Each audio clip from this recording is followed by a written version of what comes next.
Hey, you guys, I'm Ashley. And I'm Liz, and this is the Besties in the Books podcast. Ooh, Welcome. So today we're going to be diving into our ACOTAR series, book 2. So we're going to be talking about A Court of Mist and Fury. Oh, one of my faves. Yeah, so for me, this was a reread. Yes. And so this is the second time that I read it. The last time I read it was, 5 years ago, I think I determined, somewhere around there.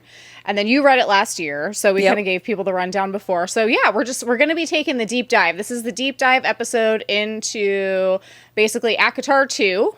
Yeah. So there will be spoilers after our 15-minute safety window. Yeah. so first safe zone.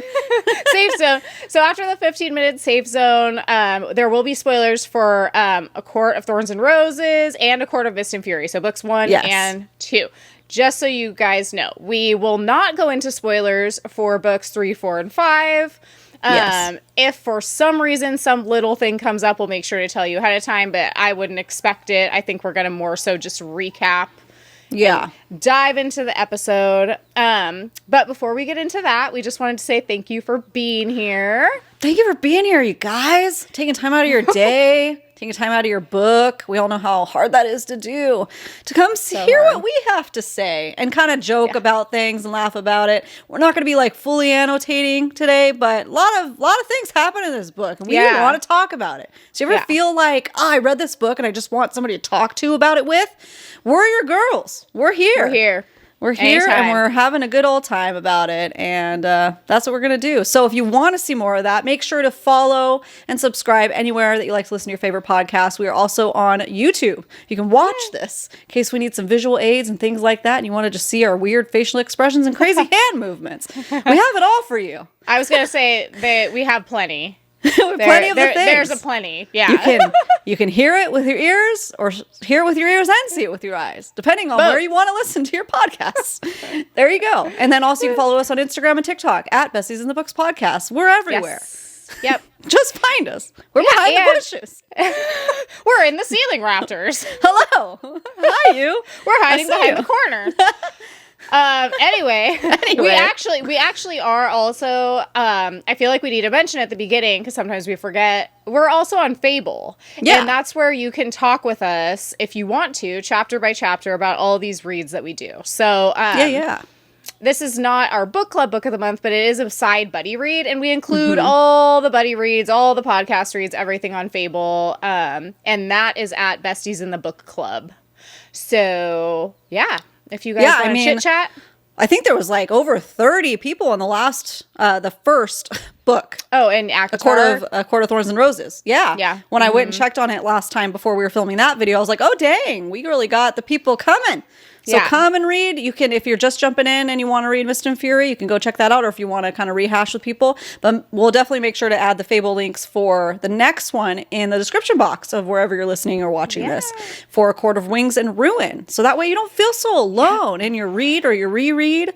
Because sometimes something happens in a chapter that you're like, oh my gosh, I want to talk about this, but I don't want to get spoiled. That one gets crazy. It really does. Yeah, so there's a lot to talk about for sure. I don't even see doing this reread. I didn't realize how much stuff I just had forgotten. Like I was like, oh, I didn't remember that at all, or that, and they were like important, not like little things, but like very important plot points. Yeah. So it's nice. And that SJM man, she knows how twisty to and fill turny. a book. Yeah, that too. I mean, sometimes I think that I'm like, gosh, it's like they could just go on forever and I'd be okay with that. You know what I mean? Just if it was like the never-ending story, like it just kept on going. Yeah. And writing itself depending on what was going on. I know. I know. She has more in the works. I know she has what is it? She has a book 6 coming out in this series. Yeah. I did find something that said there is a 4th Crescent City book of her saying in an interview. She's like, there's 4 houses, so Yeah, thank goodness on that. Thank God. Thank you, Sarah. Yeah, we need that, please. I mean, she says Throne of Glass is done, but then she's also alluded in interviews, well, what is it? I mean, I think out of everyone, we'd all appreciate the characters from Throne of Glass. Yeah. Coming and having a resurgence. So, I miss them. I know. I miss them too. Okay, so anyway, let's have a moment of silence for the Throne of Glass characters who we miss. Yeah. And now we can go back to And if you haven't read it yet, get on it. Get on it. Yeah. You might be new to this world, though. So one thing at a time. Don't jump in it yet. Finish this one first. We did a buddy read of Throne of Glass before this, so those are all up on Fable too. Oh, yeah. They're all there. Crescent Cities are there. Everything's there. Like we said, you want to find us? There we are. We're everywhere. We're in between the pages. Hello. Yeah. Oh, man. We're your bookmarks. Okay. You know, the bookmarks with the googly eyes. It's just us. It's just us. I want that. I want that. And like people could shake them. We're like, whoa. What's even happening right now? You know what, you guys? This is one of those rare episodes that Liz and I have to film at night. Yeah. So you're going to get it right from the beginning. Good luck. It's right in there. Good luck to everyone. Everyone. Yeah. As always, Godspeed. Okay. Liz, why don't you start us off with our faves and fails of the week, okay? Excellent. Okay, so... Before we get sidetracked again. Yeah, it's going to just happen. It's just going to happen. So my fave of the week is... So Ashley and her husband and myself and my husband were taking a big vacation together in August. Yeah, so excited. So we got the last final details hammered out and booked, and yeah, it's like creeping up. It's only like 2 months away. Yeah. That's crazy. I need to start looking at outfits, man. Yeah, I mean, I know. I'm just itineraries and stuff. Oh, no. I don't have enough warm clothes. You do. Yeah, that's true. I do have a lot of like warm clothes. So, yeah. So I don't have to worry about that too much. But we are going on a cruise. And so I don't know exactly what to pack, but we don't need to go down that rabbit hole on this podcast. Yeah, well, this is now a podcast about clothes and packing. Specifically for cruises. Send help. Send help. SOS. Life raft. Yeah. Please. Oh, don't say that. We're going to be on a cruise. No life raft. I mean, for them to like get out of this podcast. Pull me in. Pull me out. I didn't sign up for this. I just want to talk about A Mist of Fury. Yeah, us too. We'll get there. We'll get there. Just hang on. Yeah. Yeah, just hang on to that headboard. Just a little bit longer. Hey-o. I see what you did there. Okay. So that was my fave, was just us figuring out the last little bits of the details for our trip, because I'm so pumped. It's going to be so fun, and you guys might get some haphazard, random cruise content. So there we go.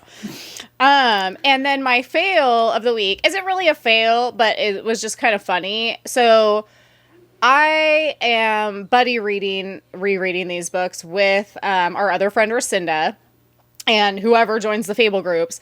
And I like knew that I needed to be reading this book, but like something happened. I don't know. Like, I feel like my life the last couple of weeks has just been like spiraling out of control.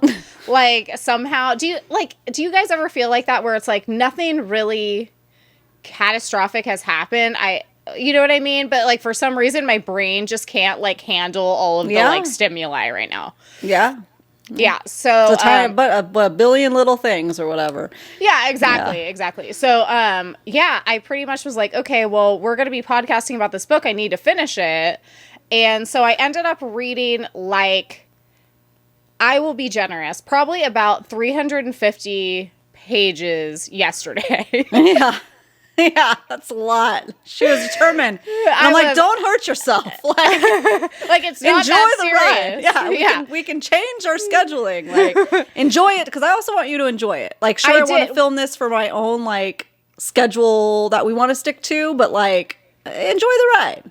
Well, and I think it was different because it was a reread. Yeah. So I was able to read it faster because I was like not digesting all the information for the first time. Mm-hmm. So I think that helped. But yeah, I mean, I just like sat in my chair yesterday after all my chores were done, just read. And then my husband ended up going to bed early and I was like, all right, I'm going in. And I like went into my book room and I just read. I was like determined. I'm going to read until I only have 100 pages left because I feel like I could finish that tomorrow. It's realistic. And I did it. I finished it like I had a hair appointment today and I literally finished it in the chair like probably around like 3:30 in the afternoon or something. But I did it. Yeah, so you did. It's like it's a fail because it was kind of like a usually I'm not like I'm a procrastinator, but like in a good way. Like I put deadlines on myself because otherwise I tend to not get things done. Yeah. But I don't usually wait until literally the 11th hour. Like that's not my style. I usually at least will finish it like a day or two ahead, you know? Yeah. Yeah. Yeah. So you know what? But it's fresh. Now it's super fresh in the brain. Yeah, it's true. It's true. It's all good. Yeah. It worked out. It reminds me of like Crescent City when you were like on my couch rereading and I'm like, you gotta finish it, man. I'm like going crazy to read House of Flame and Shadow that you came down here for and you're finishing Crescent City 2 and you like got a couple hundred pages in that day. And you're just like, I'm doing okay. I'm doing fine. I promise. Everything's fine. It like fries your brain, but like in the best way. Yeah. Do you know what I mean? It's so different to like go on a reading binger where you read 350 pages in one day versus a day of TV. Like that totally is like different. It's really trippy how different it is. Truly. Yeah. Wow.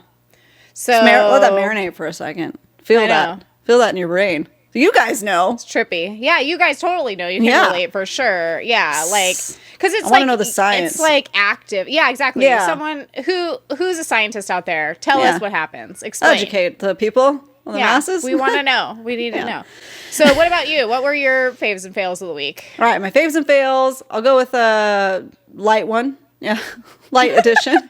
Okay. My fave of the week is that my kids are off school. Well, I just have the one kid in school, but still, it makes a difference. So, and I am blessed that my children do like to sleep in, just as I and my husband, we train that hard into them, I feel. And so when they're off, they usually do sleep in until like 8, I would say about 8. And they're both old enough that they can go downstairs and watch a show for half an hour while I'm like adjusting to the world, you know, because it's not, it's so different to have to be like forcibly awoken at 6:30 in the morning and like get little bodies dressed and help them with that. And then you gotta do your thing. And I have felt run down and I was counting down the days to have this.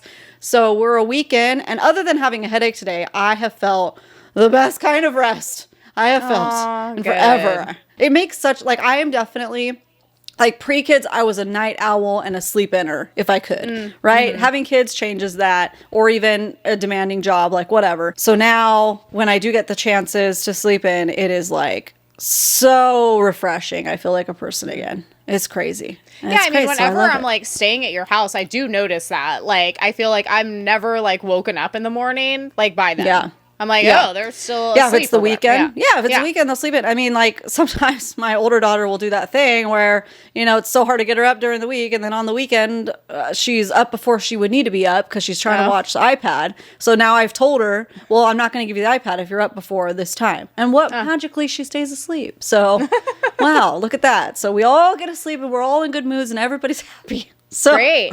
So that's my fave, you know. That's and good. Then, it's just so, you know, it's just so different. We could just start our day leisurely. You know, my schedule is way off, though, because, like, I usually go straight to the gym after I drop them off, and that's my day is usually going at 11 then. But today, we casually went, and we got home at, like, 3, and I'm just like, it's 11 o'clock. Like, no, it's not. I'm way behind, but I'm not behind. I'm just readjusting. So that was my fave.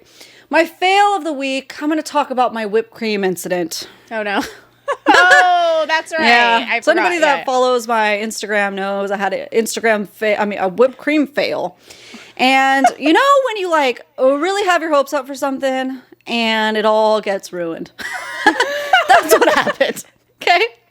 I was craving fresh whipped cream. I've made it plenty of times. No big deal. I got my KitchenAid that whips it good. But it was one of those chaotic mornings.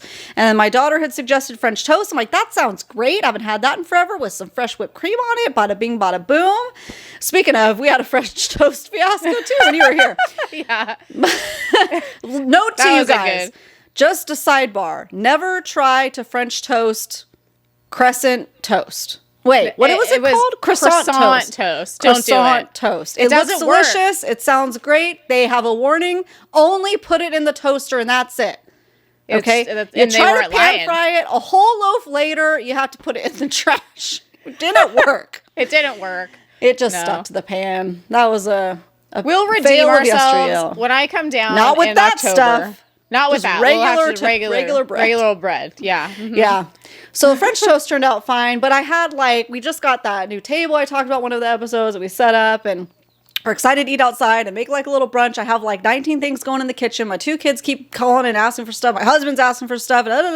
So what did I do? I left the whipped cream just doing its thing, and it did its thing too hard. And I look at it, crap. And it was curdled and not good. And I was on the verge of tears because I just wanted that. Yeah. My husband had already ran to the store for something in the morning. I don't know. Probably just his Starbucks, honestly. And I don't know. So I was like, you want me to go get whipped cream? No. This is a point. It's a principle. I was also going to start my period the next day. So, any little thing will get you. And then I also freaking whipping cream is $6 for a tiny little carton. I was kind of pissed that was going to go to waste. So I Googled really quickly, what to do or how to salvage or what to do with it. I don't know. And it said, just turn it into butter. And I was like, okay, I can work with this. I can make a nice sweet butter because it already had powdered sugar in it. And I didn't. I just turned it into butter. So you know what? I made lemonade out of lemons. I made butter out of destroyed whipped cream. So... And it was delicious. I added a little maple syrup to it. I added a little honey, and we put it on our French toast, and it was delicious. It wasn't the same, but it redeemed itself. So there you go. There's a little tip for you guys, okay? A little baking tip, because this is a baking podcast after all. You accidentally ruin your whipped cream, turn it into butter. Don't throw it away. I'm curious, as a vegan, because I would never do this. How long did you have to whip it further for it to turn into butter? Well, here's the thing. I have no idea how long that thing was going. Because I also I haven't made whipping cream, I want to say, or whipped cream in a year. So, and I just made lemon meringue. Meringue, you got to whip for a really long time. So I was kind of in my brain not too worried about it. I didn't even think about over whipping it, honestly. And I had tasted it. Where, I only made a half batch. I only did a half a jug. And I looked at it, I was like, that's not going to be enough, because there's 4 of us. And I tasted it, and I do remember being like, this kind of tastes a little buttery. It's kind of weird. So I think it was already past the point. I added more. I doubled the batch, which was stupid because I just ruin the consistency because certain things, especially with baking, have to have a certain... It'll separate. So that's what happened. So and then I whipped it too hard after that. So it was just a mess. I wasn't listening to anything at the same time, so I ruined everything basically. Well, I wasn't focused. It worked out. It did. So there you go, and guys. And then when I come down in October, we'll try making French toast again, and it'll be great. And we will make coconut whipped cream. Yes, we will. I almost made that tonight, but I didn't have enough time to freaking go through another mental breakdown. I just have the cocoa whip, in the container. But if you get the coconut cream in the can, you can whip that with vanilla, and it's so good. I'm gonna do that sometime this week. I just cut a really good watermelon. This is watermelon season, guys. I got a good one. And those together, Make sure to put it in the fridge overnight before you whip it. Oh, really? Okay. Yeah, it turns out better that way. What a good baking tip for this baking podcast. Especially if you're a vegan and you need an alternative, There you go. Yeah. Coconut delicious cream. That cocoa whip stuff, my gosh, man. Dude, it's so good. I buy it in the pallets. Yeah, so delicious. If you guys haven't had it, it's so good. The brand is so delicious. That's cocoa the name. Whip. Yeah. That's the name of it. And also it stands to its name. Yeah. So eat that also. Okay. Yeah. All right. Now we're going to talk about the book. All right. So A Court of Mist and Fury, we're going to get into spoil. No, we're not. Are we? We're not. Are we? Are we reviewing it first? Yeah, we're just going to give our basic star reviews and then we'll get into spoilers. Okay. So you're still safe. Don't worry. Okay. False alarm. That was a test. That was a test to see if you're paying attention. Yeah. So it was a 5-star read for me. for sure. You're just laughing over there. Are you okay? It's funny. It was funny. It was just a funny scene. It was a funny sequence of events in my brain. It just is. So yeah, easily a 5-star read for me. Anything that I'm able to sit down and read 350 pages at a time, like that has to be a 5-star read. Or I guess it could technically be something that's so horrifying that you can't look away, but it wasn't that. So a 5-star or you just want to read. get through it, but even still, I wouldn't be able to do it that quickly. No, that's not what I mean. More like literally horrifying, like a horror book or something like that, where I'm not necessarily like, I wouldn't rate it 5 stars, but it's so literally horrifying that I can't stop reading it, kind of a thing. But no, that wasn't like this. This was great. It's 5 stars for you, 5 stars for you. And 2, I rated it a 2 spice. So it's interesting rereading this series because the first time I read it, the whole category of romantasy was like very new to me. So I had grown up reading a lot of fantasy, a lot of sci-fi, but none in the romance fantasy category. So to me, I was like, ooh. Yeah, this is like a little bit scandalous, you know? Reading it 5 years later, after I have so many dark romances under my belt, I was like, oh, this is so sweet. This is like a little, like, PG. It's like PG. So, you know, it kind of just depends on what your scale is for sure. But I rated it a 2 spice because of just, you know, the amount of scenes and, in my opinion, like the intensity of the content. So still pretty mild, but there is romance in there. Yeah. So yeah, 5 stars, 2 spice. Would recommend it to, you know, anyone who is into fantasy or into romance and looking to kind of like delve into fantasy for sure. For sure. Yeah. What about you? Yeah, it was 5 stars. 5 stars, Yeah. easy beasy. So, you know, I have you take over the spice radar, whatever rating scale for everybody. So what you said, and I would recommend it too for anybody that wants to get into fantasy because that's what sucked me in. That's why I'm sitting here today is these books. Okay. Yeah. Not that I didn't read other things before, but this is what really lit my fire, baby. Come on, baby, light my fire. So solidified the deal. Yeah. Sealed the deal. I was like, solidified the deal doesn't sound right. Nothing's going to sound right today, so just go with it. No, it's okay. At this time, 8:50 at night, p.m. I know. Also, Gosh. I recommend it for anybody who read book 1. Keep going. Don't stop. Who what? Anybody who read book 1. A Court of Thorns and Roses. Well, don't stop okay. there. Keep going. So, okay, this must be said. Okay. This must be said Say because it. I feel like I have to explain this to a lot of people who tell me that they're reading or about to embark upon their Sarah J. Maas journey for the first time, starting with ACOTAR. I'm always like, all right, here's the deal. You're either instantaneously sucked in because the idea of a Beauty and the Beast retelling is interesting to you, or you're like, I don't know if I'm really feeling it. It's kind of predictable. Yeah. I don't know if this is really my thing. I always say the same thing. Make it through book 1 and get to that ending. If that doesn't suck you in, then you will be sucked into the beginning of book 2. Yeah. Like, I've only, in all of the time that I've been recommending these and talking about them with other people, had one person flat out just refused to move on to book 2 because they hated book 1 so much. Call them out. Call them out right here. I'm just kidding. Yeah, they're by name. Everyone stop. I'll give you their Instagram handle. Yeah. No, it's someone I know in real life too, and that's totally fine because we do have a lot of books that she's more of a dark romance person or just like a thriller mystery kind of reader. It's not for everybody, but it's not for most people do enjoy the ride once they're buckled in. Once they're buckled in, for most people, sometimes it can take a little while to get buckled in. Yeah. So that's the deal. Look at Throne of Glass. It took me 3 books, and I'm obsessed. So, but you know, you had to like trust the process. Yes. I think once you read ACOTAR and Crescent City 2, you're familiar with her writing style enough to where it's like with Throne of Glass, you're like, I know this is amping up to epic yes place. It's so much more than just like a sweet little love story. As I'm referring to A Court of Thorns and Roses. Like, it's so much more than book one. It's so much more. Yeah, it really is. So it goes bear with it, guys. Let's go. To so many places. Yeah.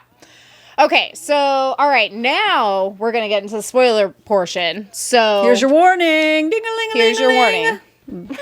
Get out of here, Ashley's just going to do a different voice, like a different sound every time to warn you guys. I'm going to do that thing. We should. Go on, go get. What we should get like that?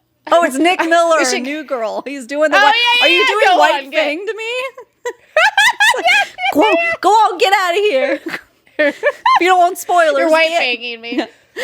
I was thinking we should just get like a foghorn and then just blow it into the mic. Wow. And so it'll be so jarring that you'll know that you need to That'll leave. be so great for my children that are trying to sleep right now. And it's not going as it is. If you're like, if you're just like zoning out and listening and you're like, it'll snap you back into it so that you cannot be spoiled. Yeah. But we won't do with that said, I will say that there are chapter markers in the YouTube video for sure. I don't know how to see them on podcasts, but I should look into that for you guys. But saying like when we're talking about each talking points. So if you don't want to listen to all our faves and fails and just jump to the ACOTAR, you'll hurt my feelings, but you can do that. No, I'm just kidding. No, but like you can jump to whatever segment you want. And that way you can like go and look, okay, when did they start talking about ACOTAR? At about, golly now, 30 minutes. 1,000 hours. Okay. I'll know to stop then. So yeah, just a little FYI, a little heads up. Great. Here we are. Questioning our existence. What are we doing here? Guys, I was up so late reading this book last night. This is what it's like, okay? You need to know. This is real life, unfiltered, unsponsored. This is what ACOTAR or Court of Mist and Fury reread looks like. Look at her. Yeah. Mm-hmm. Look at me. Look how haggard I look. No, I'm just kidding. No, but our words strung together, and I didn't even do it. I feel the same way. My words aren't computing, and we're just, we're on a trail, and it's derailing. So have a fun time, guys. So, all right. Let's set the scene. Let's set the scene. You can't. I can't. Okay, you said it. Go for it. Oh, no. Okay, all right. Okay. It's serious, guys. Like I said, we're a professional podcast. So we start off, okay, we're back in the spring court, and Farah is unhappy because Tamlin won't let her leave to do anything. So basically, Tamlin, okay, and I have to say this too. I did not remember the extent to which Tamlin is the worst. Okay. So I was trying to give him the benefit of the doubt, rereading it. So nice of you. Yeah, because I was like, maybe, he's not as bad as I remember. I don't know. Whatever. Well, sometimes things can like turn into a joke and like, all over Instagram. And kind of snowball. Yeah.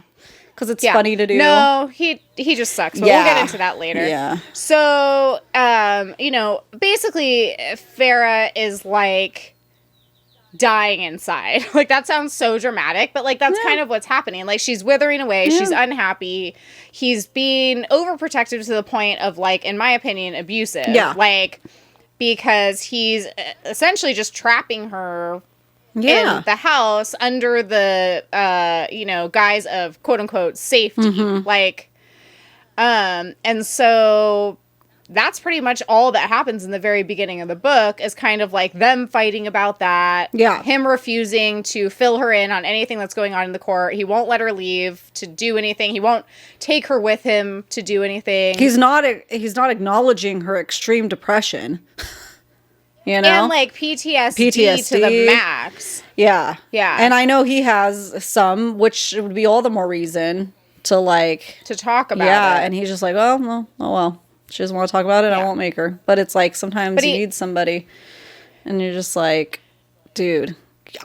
So the thing that pisses me off so much about his behavior with her and protecting her is that as a human, she was a badass, killed a giant worm, like defeated all the trials, like was also previously in her mortal world, like a great marksman, if that's what you call bow and arrow shooters.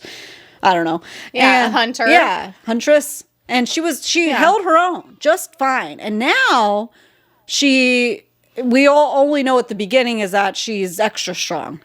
She's extra awesome. Yeah. She has fave ability. She's immortal, the essentially. Extent of her powers. Yeah, we don't know right away. But, like, come on, man. Like, she's the reason you survived. And your whole court's free. Like, give the girl some freedom here.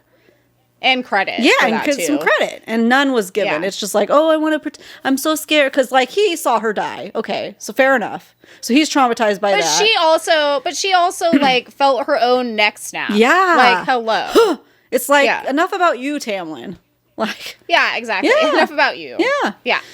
Yeah. So, and he obviously, in my opinion, had an anger problem. Oh, yeah. Like, I think that was a big part of it, too, is, like, you know, we're used to seeing these, like, Fae lords with tremendous amounts of power, you know, who are exhibiting that in different ways, but it was different with Tamlin. Mm-hmm. He was out of control. He wasn't, it was like he had PTSD as well and was snappy. Yeah. That's what was going on. So it was almost, like, scary, but, like, not in a good way. Yeah. Yeah. Yeah. For sure. So she's dealing with that also. Yeah. You know? And becoming every instance, because there was a few that are worse and worse and worse, which I thought it was an interesting take for Sarah J. Maas to do, where it's like, this is what abuse can look like, you know, for the readers, so they can recognize signs too, that like, okay, I almost got, you know, X'd on accident from his emotional outburst, his temper tantrum. But he apologized and we made up and it's better. And then the next time it's worse. And then the next time it's worse. And, you know, so that was an interesting perspective to offer people. No, I agree. That made it more dynamic of a story. Yeah. Yeah. So at this point, she's just kind of like going along with it. Like, I am very unhappy, but I'm just going to go through with this wedding and get married to him. She's still fairly young and naive. She's not realizing. And, you know, it's hard when you're like brainwashed essentially by your abuser to like get out of a situation like that. Like when you're in it, you know? And she also has spring court. So she also probably thinks this is the best it's going to be here. Yeah. Because she hasn't seen that much of the fairy world. And yeah she thinks that it's just like, well, this is a much better option than any other like only really growing up hearing horror stories, so this is pretty good, so you kind of have to settle even on the subconscious level. Well, and she's dealing also with that priestess, however you say her name, Ianthe, I don't know. Yeah, who's basically just like, you know, having her go along with the whole situation, kind of like pushing her towards it. Yeah.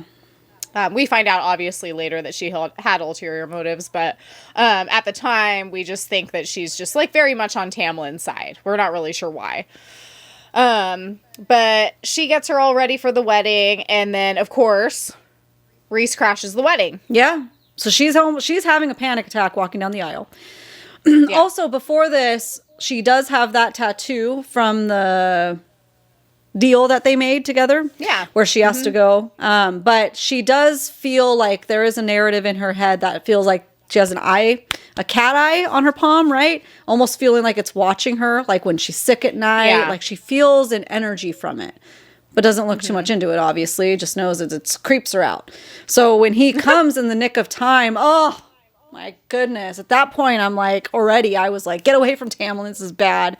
So let's see what this guy has to offer. So he sweeps her away, but it's because of their deal. Yeah. He's like, this is the week that I want you to come with me. Little does she know that it's really because she was wishing for someone to save her, and he heard her down the bond and came and saved her and took her away. And Tamlin was like, okay, that sucks.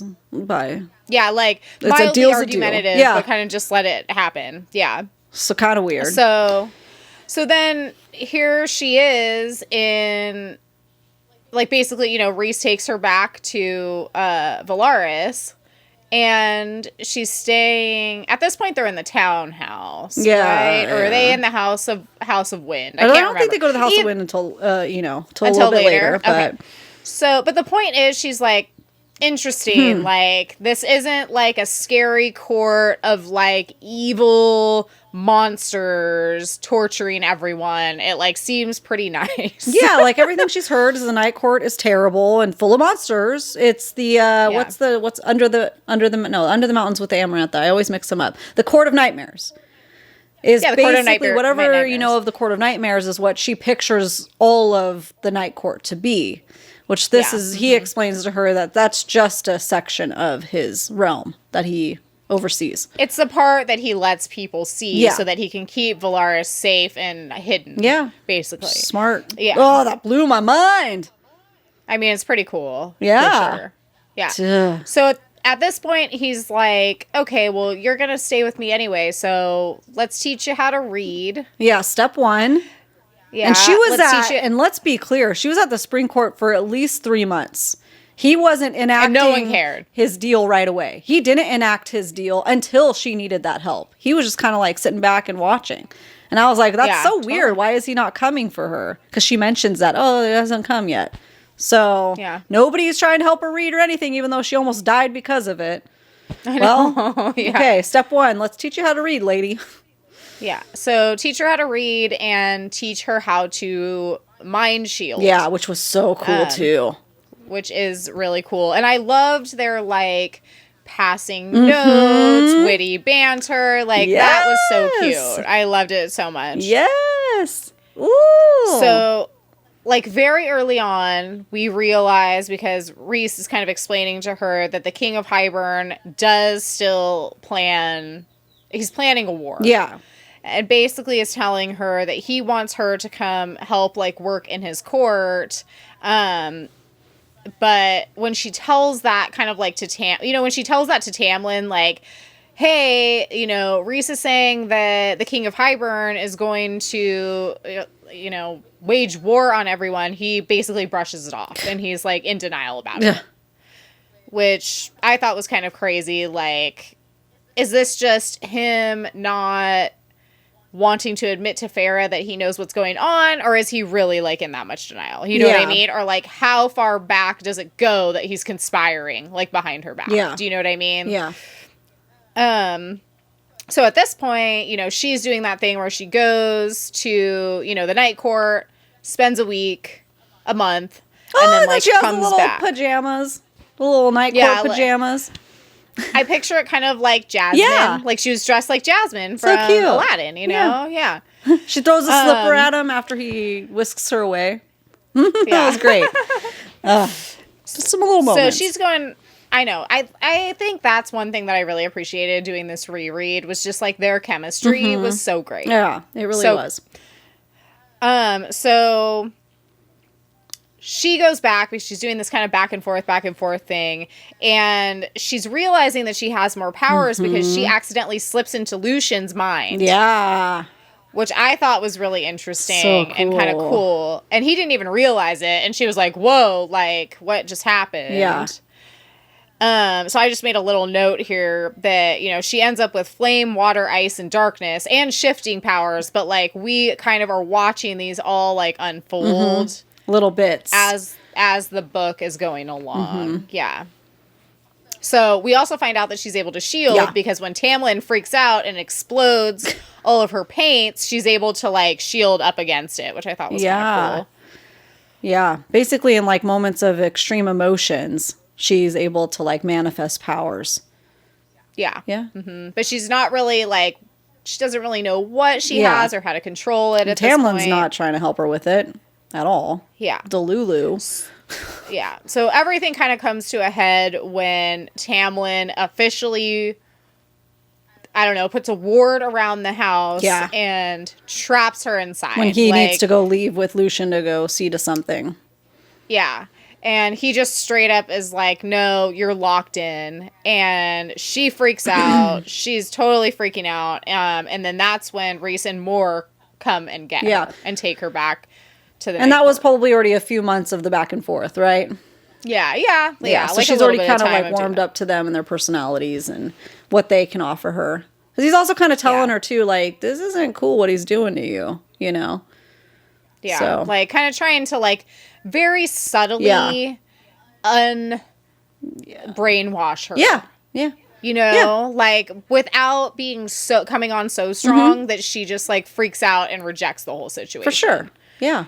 It's a delicate situation. It is. It really is. Any of those situations. And I feel like what I really appreciated about this part was like we got to like meet the inner circle. Like, and it's one thing I feel like reading it for the first time, meeting the inner circle, because you're just like, it's you're newly introduced to everyone.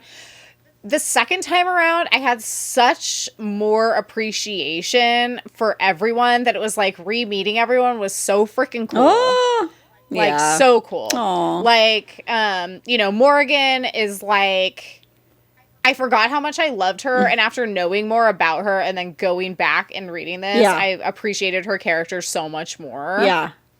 Because of what she's been through. And then I definitely like instantaneously connected with Cassian again. Yeah. Like instantaneously. I don't know if it's like because he's so like loyal. I don't know what it is, but it's like just something about his personality. I was like, yep, like I'm a Cassian girly, like through and through. I was the first time, and I was really curious to see if that would pan out the same the second time around. And I mean, we don't even really know a whole lot about him in this book. You know, we just see like kind of bits and pieces of his personality coming out, and every little bit I'm like, I love it. I love it. I love it. I love it. I'll take that. Yeah. So that was cool. And then also just picking up on like little details about, you know, who Amryn is, her history. Well, and reading it for the first time, like I didn't know what to expect with, you know, a group of characters like that, you know, really powerful, bonded people. And to hear like all of their banter and their love for each other was so refreshing, coming from you know, high stakes type of fantasy books and movies and things. That's like everybody's can you trust, and it's like, no, these people trust each other with everything, and it was refreshing and it was great. And I want to hang out with them. Seriously. And it's like they fought in the last war together. That was what, 500 years ago. So and you know, you get that history of them growing up together, basically, like, and what happened, you know, when they were children, which I think, you know, obviously really bonded them. And it was just so sad to like reread that. Like poor Cassian. I was like, Cassian was homeless. Oh, poor little guy. Sad. Poor little winged guy. And Azrael trapped in his freaking mean dad's basement. Yeah. Like it was just really sad, you know? But I think like after, like going back and like re-meeting them, you just have such an appreciation for like, all of their character, like the way they interact with each other too. Yeah, like what you're saying. Yeah. So love it. Like, so basically we're meeting everyone. And then kind of the first thing they do is they go to the bone carver. Yeah. So that's kind of like the first task that like Rhys takes. It's kind of like initiating her in. So they go to the bone carver to ask if Jurian could be resurrected. So that's what she's supposed to be asking, because if Jurian could be resurrected, that could be like he could be a major player in the upcoming war. That would also mean that the cauldron is able to resurrect people from literally bones. And we didn't mention in the first ACOTAR, you know, recap that we did, that Jurian was in his ring on Amarantha's hand the whole time. Ugh. Gross. So and his bone, his finger bone. Yeah. So now King the Highburn has him again. Somehow, somebody took him and got it back to him, and he was a bad guy as far as we are concerned. You know, in that war, it was very. I'd have to reread that. But did they go over his history yet, or is that in the next book? Yes. Okay. So basically, like, he is a human. Yes. And so he was in love with, like, there was like a love triangle going on, is what was going on. I can't remember everyone's name. I think I made a note about it later on, but there was like he figures out that the woman that he's in love with is a fae. She ends up going to, I think her name was Miriam. She ends up with a guy named Dracon, I think. Yeah. Because they're the ones that go off to the secret island. Yeah. Yeah, so he ends up like, I don't know, being overtaken by his rage and ends up going basically cuckoo and like helping that side. And I think that was kind of like his origin story. Yeah. But yeah, so went to the bone carver to ask if Dorian could be resurrected. We find out that the cauldron has been separated into several pieces because like the legs and whatever. The King of Hybern currently has, they know of at least one piece. Yeah. And then this is when we find out about the Book of Breathings. So that was like a big pivotal moment because we find out that the Book of Breathings can basically control or negate the power of the cauldron, but it's split into two portions. One portion is at the summer court with the human queens, and then the other portion was with one portion was with the summer court, the other portion was in the human realm with the human queens. That's what it was. And then only those who are made can speak the spells and summon the power. So basically, we're finding out that, like, Farah is kind of the key here. Yeah. So definitely really super crazy. Pivotal moments. Yeah. Lots of good world building, I felt, in this part. I literally, on my desktop, have the city of Alaris right there behind you. I do, too. Oh, really? I have it on my iPad, Oh, look at that. It's in there. Yep. So scavenger hunt time. Da, da, da, da, da. They gotta go find the pieces. Well, before that, they're like, well, we want to make sure that you can actually sniff it out. So Reese has her go steal her own engagement ring from the Weaver. Wait, we don't know that yet, though, right? We don't know that yet, but I mean, anyone who's listening this far knows. So... yeah, so she goes and you meet the Weaver, who I really like that character. I think they're a pretty cool character. Oh, yeah. And yeah, she has to like find this ring and steal it and give it back to Reese. All he tells her at that time was that it was his mother's ring. And then they head back to, he figures out that she, like calls to like, she's able to sniff these things out. Great, good. And then at this point, they're like, all right, let's head back to the human realm to coordinate with Nesta and Elaine to see if, like, they can essentially host the human queens. Yeah. Right? I feel like that was a cool part because we kind of saw the very beginning of, like, what... like, we can see kind of that, like, Cassian and Nesta are having some type of, like, connection. Yeah. Yes.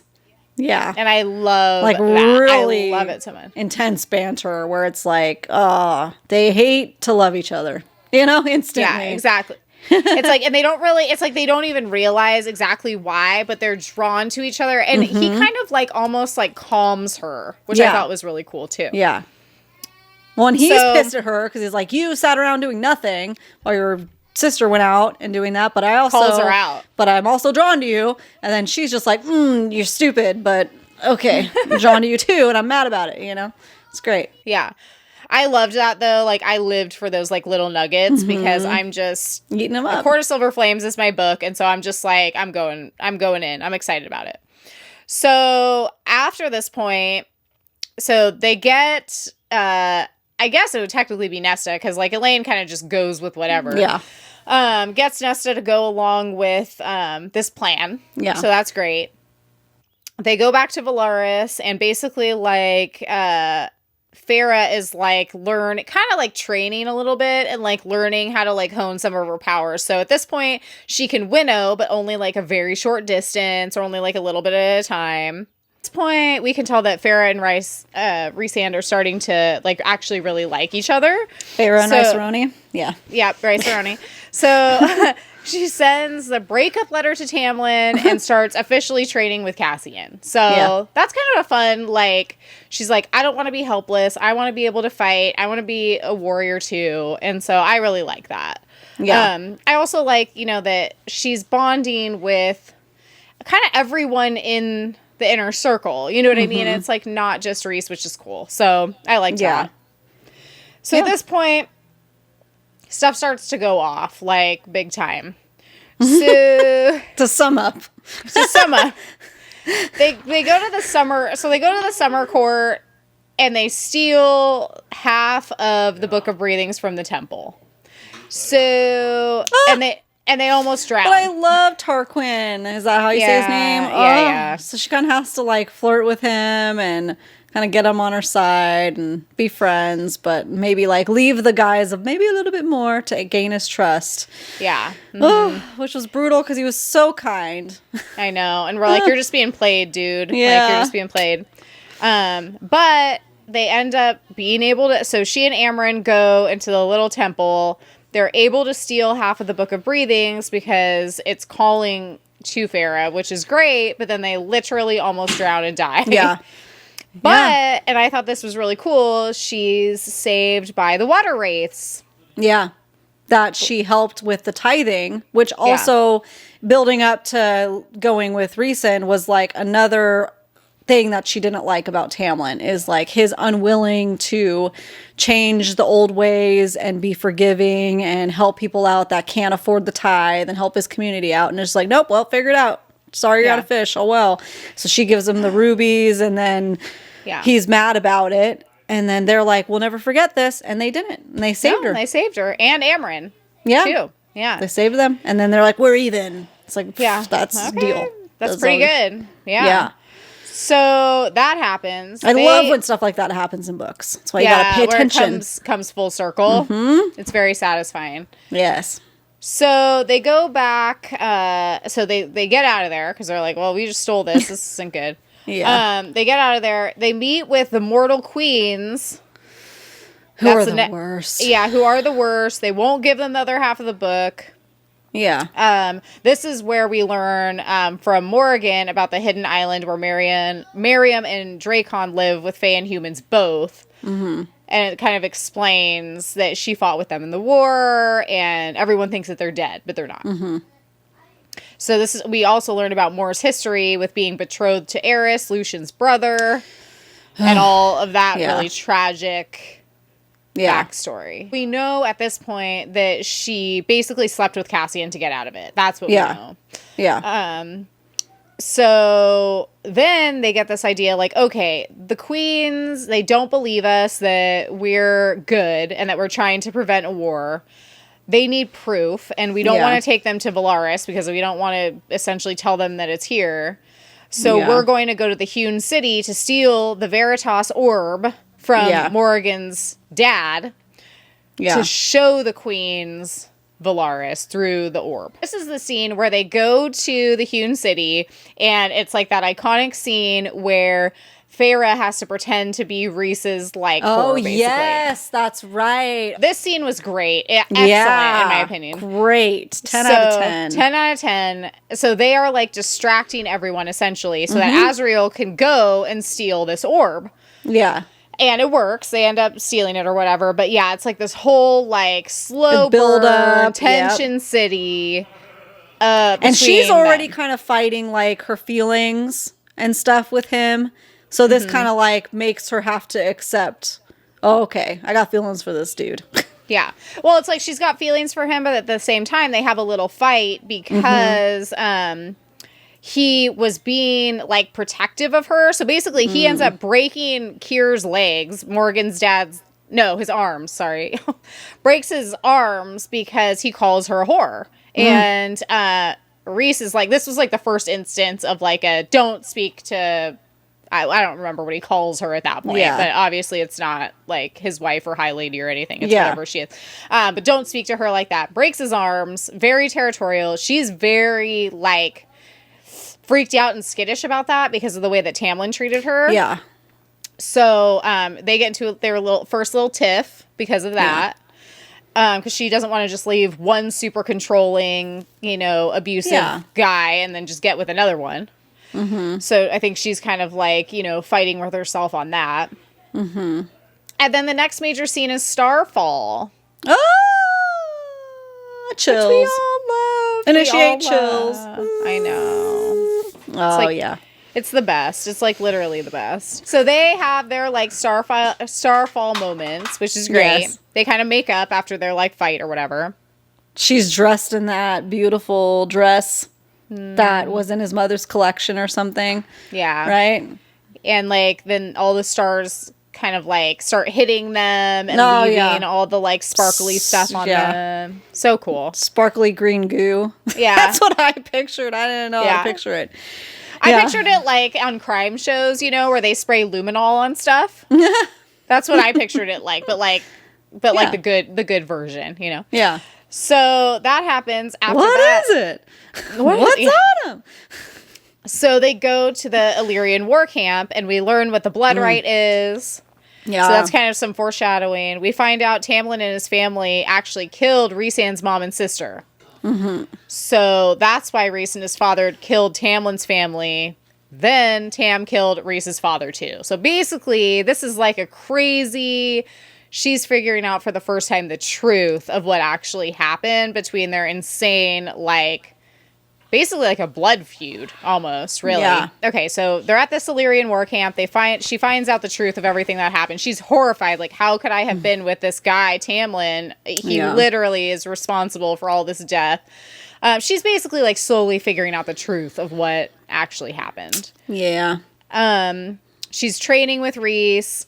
She got wings for a second. So this is the first time we realize that she's able to shapeshift. Yeah. Which is pretty freaking cool. Which is Tamlin's ability, actually, right? Yes. So there we go. We'll give credit where credit is due. He's got one redeeming quality, which is that he gave Farah the ability to shapeshift. So good for him. Good for him. And then I put a little note here. The inn has one bed! ! 3 fire flames. So at this point, they're training and everything. They go to the inn. This is like, again, I feel like these are just like iconic scenes. It's like classic 1 room, 1 bed, like spicy scene goes down. Loved it. It was great. It was like, I feel like it's perfect because it didn't go like from 0 to 100. It was like a very like slow burn. Yeah. Mm-hmm. Yeah. So, okay, so then this is the first time that we see, like, Rhys's, I'd say, like, vulnerability, because this is where they get ambushed by the Highburn soldiers, and he gets shot out of the sky with all the ash arrows. Oh, yeah. That was so sad. Yeah, so she saves him by catching your favorite character again. So... they're like in a cave or whatever. He's obviously dying because these ash arrows also had poison on them. She's like, what am I going to do? She catches the cereal who tells her that he needs some of her blood. So she's like, great. And like, I don't know, some other plant or whatever down by the river. So she ends up going back to the cave, and essentially like not curing him, but like getting him. But what does the cereal tell her? The cereal tells her that they're mates. Well, because he said to her at the very first meeting in Court of Thorns and Roses, stay with the High Lord. Yeah. And you'll be safe. And she thought he meant Tamlin. Which one. So he's like, what does the cereal say this time? He's like, hey, how's your High Lord doing or something, right? No, he says something. He literally says, oh, you want to know how to save the life of your mate. Like, that's what he says. And she's like, wait, what? He's like, oh, you didn't know? Oh, I got to do better about that. Communication. Loved it. Ate it up. Yeah. Yeah. It was like, oh, that's who it meant. Yeah. Mason! Yeah. Full circle. That's the High Lord. The cereal tea. He has the tea. He's got the tea. And, but of course she's upset because she's like, you've deceived me. Like, I get Rhys's perspective. Like, imagine if he was just like, you're my mate, and like, just everybody's acting like that, you know? Yeah. So she's mad. She's like, Morgan, like, once she makes sure that he's safe and he's back in the Illyrian camp and everyone can tend to him, she's like, take me somewhere where I could be alone. So this is like that really, really, I feel like, special time where she goes to the cabin. I loved it. I loved it. It was great. Where she goes to the cabin, you know, in the mountains, in the snow. Every girl's dream. Yeah, being by yourself for a little while. Yeah. And she paints the whole cabin, which I always just think of all those funny videos of like all of her crappy painting, you know? Yeah. People like, this looks great. Good job. Thank you. I drew you. Yeah, it's like stick figures, eyeballs. Yeah. So yeah, she kind of works it out. And I did like the fact that I felt like she was still being, like, she was upset, but she was being logical. Like, she worked through it and didn't, like, remain upset for no reason, kind of a thing. Yes. Yeah. Yeah. So that was cool. So then who shows up at the cabin? But Reese, of course. Yeah, after some time. Give her some time. Yeah, give her some time. And then my note just says, Chapter 55, the soup. Yes, the soup. So she accidentally made him the soup, essentially. Yeah. So she serves him the soup, which basically means that she accepts. And he's like, the bond. My gosh, the soup, infamous soup. That's how I imagine it. Just like. It was perfect. And then, you know, they have their moment and you get your spicy scene. It was great. It was great. I loved it. It was great. It was perfect. And then, okay, so everything's now hunky-dory again between them two. Great. Because now more stuff is about to go down. Yeah. So they're nice and strong, which is good. Yeah. Because they're about to get put to the test. Yeah. So they go back to the human realm with the orb, and this is when they go to show the queens. Okay, got it. So they show the queens Valaris through the orb. They're like, this is just trickery. Like, how do we know that you're not tricking us? Yeah. I thought it was kind of a faulty plan myself. Yeah, but it's like... Because they're like, trust more. She can't tell lies. And they're like, well, we thought all you couldn't, but okay, we'll trust her. Okay. Yeah. I didn't see that going well, but it's like this is the best option they had. I feel like, Gotta try it. So this is when the Golden Queen, the young one, smuggles them the other half of the Book of Breathings. Yeah. So because they had refused it again. They were like, no, we don't trust you. We don't believe you. And she was obviously on their side. She left them the other half of the Book of Breathings with a note that was like, don't trust anyone. Yeah. Things are going down. Yeah. And then Cassian and Nesta, I just put a little thing on here where they had another moment, which I loved. So they go back to Valaris, and meanwhile, Reese is returning the orb to the hewn city. The Legion of Adder soldiers from Hybern attack Valaris. So this was crazy. This was crazy scene. And that's how you do a war scene with chaotic energy. Yeah. But you know exactly what's happening to everybody involved. That's how it's done, Rebecca Yarros. Mm-hmm. Not to call anyone out or anything like that. I'm doing it. She's watching. Yep. Yeah. I mean, oh man. We could only wish. Never mind. It's fine. Your books are great. No problem. No, she needs to know. Yeah.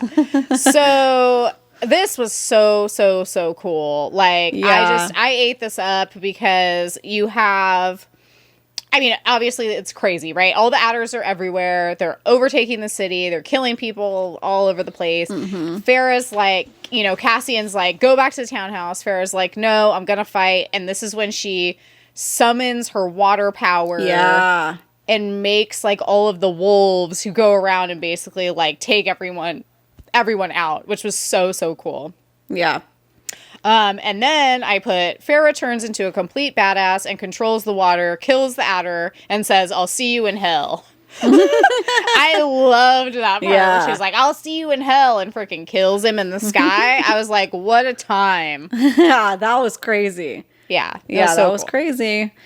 Yeah, she like loses it in a good, productive way.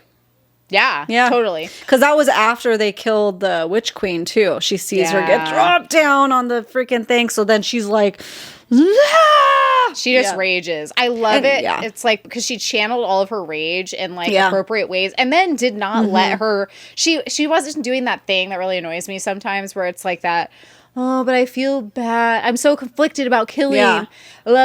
She was like, no, I am rage right now. Yeah. And you guys all deserve it. And so because she even said when she was stabbing him, she was like, you know, this is for Reese and this is for me, you know, like she's. Well, she had such a tumultuous relationship with that guy, that dude, that flight creature, Mothman thing. The main adder guy. Yeah, totally. Yeah, so I love these because I find out my pronunciation is so wrong. I've been saying ACOTAR this whole time. I mean, it could be. Oh, well, you know, there we go. You know, what is it? Cater, cadre, tomato. We're both right on that one. Yeah, exactly. So, yeah, that was so satisfying because he was such a dick in the first book. Oh, totally. You know? I imagine him as like a more skeleton, because I love the Mothman. So I don't want to say anything negative about him. But like, just in case. I imagine it as like a essence of a Mothman, but like really skeletal almost, and like crazy fangs and wings and just gross and dripping grossness. Yeah. Oozing terribleness. So she gets him good. She gets him good. She kills him dead all the way. Yeah, all the way dead. So Reese shows up, and, you know, he's like, wow, I was really worried about you, but I'm so proud of you at the same time. Which was great. Mm-hmm. And then that's when he gives Farah the ring, his mom's ring, and explains the whole situation with the Weaver. I didn't even realize that was in that book. Yeah. Mm-hmm. Oh. So at this point, like, you made me get my own engagement ring. Yeah, I love that from this blood-sucking freaking lady. I can't even. Well, you know, it was a stipulation his mom had. She said that, you know, his future, you know, wife needed to be able to retrieve it. Like, otherwise she wouldn't be able to hang. She did good. She did good. She did good. So at this point, you're thinking, like, how much crazier can it get? And to answer that question, it can get crazier, because it does. It gets way crazier. So at this point, they're like, okay, we need to prepare to infiltrate Hybern to steal or nullify the cauldron with the Book of Breathings, because Farah is the only one who can speak the spell that Amarin decoded or whatever. Yeah. So, which we find out Amarin knows a language of 15,000 years before. So that's something to put in your cap and remember. Yeah, just for later, even though we don't still really know what's going on with that. But, you know, one day we might. It's like, huh, weird. Okay. Yeah. Seems strange. So they find the cauldron calls to her. Sure enough, you know, this plan is going pretty smoothly. She finds the cauldron. Everything's hunky-dory. You're thinking, like, she puts the two halves together, and she's getting ready to say the spell. She's being taken over by this power, but you're like, all right, it's going to be okay. And then that's when the King of Hybern and Jurian, who they did resurrect from the dead, come back. Yeah. And it is not good. Not good. Bad news bears. Yeah. So Azrael gets shot with an ash arrow. That takes him down. Cassian gets his wings shredded. That takes him down. It's just a bloody scene. It's not good.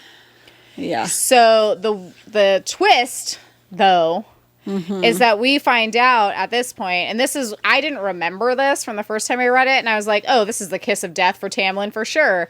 He's the one who sold him out. Yeah. Yep. And her sisters. Yeah. Her sisters didn't sell her out. He sold out her sisters. Yeah. Sold out her and her sisters. Yeah, exactly. Yeah. And so this is where I'm like, I don't think he's redeemable. I was really trying to give him the benefit of the doubt. I didn't remember this. Once I reread this, I was like, no, absolutely not. There's no way. Just because King of Hybern promised to bring her back to him. Like, so just bring her to me, like, essentially, and the sisters, right? And they'll let you have that. Yeah, like basically. Oh no! Wait. Sorry. It was, I'll bring her sisters too to like lure her into being like they could be here too. Yeah, so it was a deal. So like, if you bring me them, then I will let you have access to the Spring Court for your troops to go through to start taking down the wall. So that was the deal. Yes, that was the deal. I said he's basically gone insane. That's what I put here. Yeah. Which is true. It's all because he just wants to possess Farah. That's it. Yeah. Yeah. Like, 100%. He's literally insane. And he's not even her mate. Like, he shouldn't have that big of a pull to her. He's just possessive and crazy. Yeah, exactly. Yeah. So at this point, they realize that Farah and Reese are mated. Mm-hmm. But because Farah is not of their world and not of the human world, she's able to summon some of her power, whereas no one else is able to because of the wards. Yeah. So this ending to me was like so expertly done because you've got you find out that the queens want eternal youth, so they're using the sisters to throw into the cauldron to find out if they survive. They do. Yeah. They both turn fae. Uh-huh. Yeah, so it's crazy. We find out Ianthe is also on Hybern's side, so she's been working behind their backs the whole entire time. Let's see. Oh, I just wrote Cassian with like a million N's and then like the crying face emoji. I think that's because they just took him down and it was so freaking sad. Yeah. We find out Lucian is Elaine's mate. Yeah, so in the worst timing, everybody says, read the room, Lucian. Yeah. Elaine falls. First of all, the sisters are still terrified of the Fae. They don't want to be like them. Elaine's engaged to a, like, Fae murderer guy who wants them all dead. So Elaine is thrown into the cauldron, becomes Fae, is dumped out, and then Lucian's like, she's my mate. It's like, give her a minute. Yeah. She doesn't even know she's Fae yet, but just like instantly like that. Yeah. And then Nesta's epic scene of being forced into it. She's not down. She's not into it. And then the point heard around the world where she's like, I'm going to get you later. You specifically. Later. Yeah. TBD. Like, I love it so much. I just love Nesta. Yeah. I'm such a Nesta person that it's just like that moment. I was like, yeah, she's taking you to hell with her, you know? We love a well-rounded, diverse group of characters. Yeah, we do. It's great. Yeah. So at this point, Farah essentially like explodes her power and is able to break the wards, but they don't realize that she did that. And so she comes up with this plan where she is basically going to act like she's snapped out of her trance. Yeah, that Reese from Reese. That Reese put her under, and she's like, Tamlin, where are we? Oh my god, I missed you so. Like, please take me out of this place. You know, because like, Tamlin asked the King of Hybern, or King of Hybern suggested to break that bond that they have because they don't know it's a mating bond. They just think it's the D. Oh, okay, is that what it was? Yeah. Mm-hmm. Oh, okay. Yeah. She suggested it, and then she and Reese put on this act of like, you know. The agony. He basically acts like Tamlin. She acts like damsel in distress. Yeah, and convinces everyone, except for it seems like Lucian. He seems skeptical, but convinces everyone else that she's been under the spell. The spell is now broken. She wants to go back to the Spring Court. And, you know, everyone in the Night Court is evil, as everyone else already thinks anyway. Yeah. They catch on to it, or the Night Court people, so like Reese, Cassian, Azriel, Moore, they catch on to it and play along. They're aware of what she's doing. And basically that's how it ends. He takes her back to the Spring Court, and she and Reese, what happened was the King of Hybern broke their deal bond by removing the tattoo, but did not break the mate bond. Yeah. Because that just wasn't possible. And so Reese and Farah are still able to communicate through the bond. And so she's basically now like a spy. So, but way to think on your freaking toes, man. Yeah. Whew. Jeez. She's smart, you know? Not only is she a badass and good at fighting, she's also smart and good. Yeah, you know? I feel like... I mentioned this before when we were talking about ACOTAR 1. Yeah. I really did not connect with Farah the first time I read this series. I don't know why. I don't know why. Now reading it the second time, I'm really enjoying her. Her growth has been tremendous and really interesting. And so I'm really enjoying her a lot. I'm like, maybe over the last 5 years, I've developed a lot more empathy for people and like fictional and non-fictional alike. I don't know if that's what's going on. But yeah, I'm really enjoying her a lot. Yeah, she's one of my favorites. Yep. So that's pretty cool. So I feel like that basically sums it up. I think we covered all the major points. If you're still sticking around, thanks a lot for being here. Thank you so much, guys. We got to talk it out. We got to talk it out. I mean, and I'm just so excited to like read book 3 now because it's like I was telling Ashley though, it's like I'm such a like Nessian girl that I'm just like, this is all just tasters for book 5 for me, I feel like, which is great, but I'm just looking at it with a completely different perspective this time, and I'm excited about that. Love it. So, so once I think I'll probably put up the Fable for the next book in the next couple weeks or so, and we can get started on that one. Yeah. Exciting. Well, no, we'll put it up. We'll have that Wings and Ruin up because so people can, when you're watching this video, it'll be up. That way people can join in. So a couple weeks from when I'm saying this, but by the time you listen to it, it'll already be there. So go join it. Yeah. Just go do it. And you can start getting notifications as soon as, people are posting. As we post it, yeah. I got to say, I did try to join in this reread via audiobook. And I think I told you, people love the dramatized version. I felt like it was ruining it for me. So I had to drop out.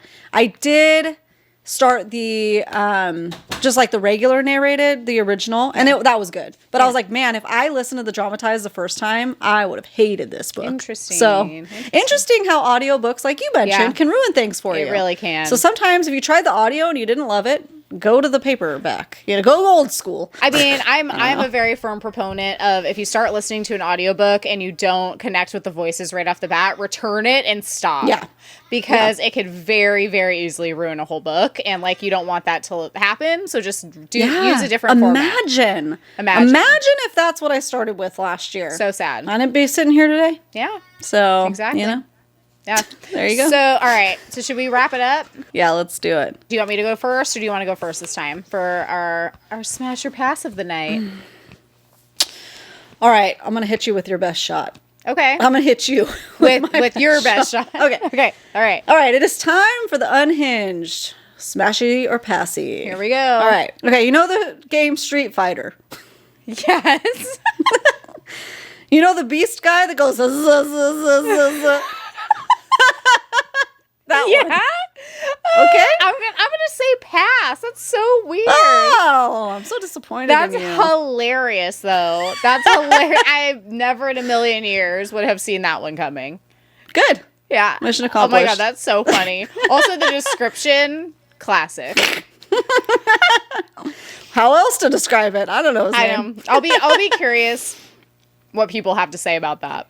Yeah, let us know. Yeah, we'll let you can vote in our polls every weekend. I mean, I love it because it's like there's just someone for everyone. There was quite a few people who would smash Edward Scissorhands, even given the Scissorhands. Yeah, I had on TikTok, people were telling me the reasons why. Yeah. I mean, one of them being there's ways to protect yourself. That's true. It's like, that's good. Practice protection. Like oven mitts it and you're good. Yeah. Whatever. You need to be pretty durable. Yeah. I mean, okay, so, all right. You ready? Smash or pass? Yeah. Shrek. Oh, pass. I just watched it with my kids this week, too. That's so funny. Cute. They loved it. I haven't seen it in forever. It just so popped into my head today for some reason. I was like, okay, we have to cover that. Because I feel like he has a pretty good personality. It's the ears things. If it wasn't for that, then yeah. Then maybe. But it's the ears. They really freak me out. Yeah. Like, because it looks like they're kind of suctiony, like an octopus would be. And I just feel like you'd be in the middle of the night and... I don't know. So... Yeah, it would be a pass for me, too. But I haven't seen him in a really long time, so maybe I should rewatch and then update. But again... Yeah, nice and Brody, Yeah. We need to know what the people have to say. Because I'm sure like everyone's gonna come out of the woodwork. Like all the Shrek lovers are gonna come out of the woodwork. Like that's what's gonna happen. There's that dancing one too that people were doing, where he's like behind. Yeah. He is dancing on Snapchat. Yeah. I love it. Oh, let us know. Follow us on Instagram, you guys. You can vote for your votes in the polls. Vote for your votes. On the weekends. Know. I mean, we've never found anyone so far with a 0%. Like, so that's just... I think Merlin might have been. That wasn't a 0%. Oh no, you froze after all this time? Well, in a turn of events, Liz's power just went out. We are filming remotely in case you guys didn't know. So just know, I mean, if you're listening to this, you're none the wiser. So we could totally fool you. But if you're watching this on YouTube, you're like, what the heck? It'll be kind of hilarious because all of a sudden my square will just go black. So she's there. Just trust us. Yeah, it's like old school podcasting. Yeah. I can't see your facial reactions, and I don't know when to talk. I know. It's hard. It's weird for me, too. I'm literally just in a pitch black room right now. Just talking to yourself. Yeah, it's so weird. So, on that note. Oh, no. Yeah, we better go before I lose her voice, too. Oh, there. Hello? Yep. No, I can see you. I can see you. But my Wi-Fi is going to cut out. Yeah. Okay, so we better go before we lose her completely. Thank you guys for coming. Subscribe and follow before you go. Give a thumbs up, rate us and stuff, and we'll see you in the next one. See you next Tuesday. Bye. Bye.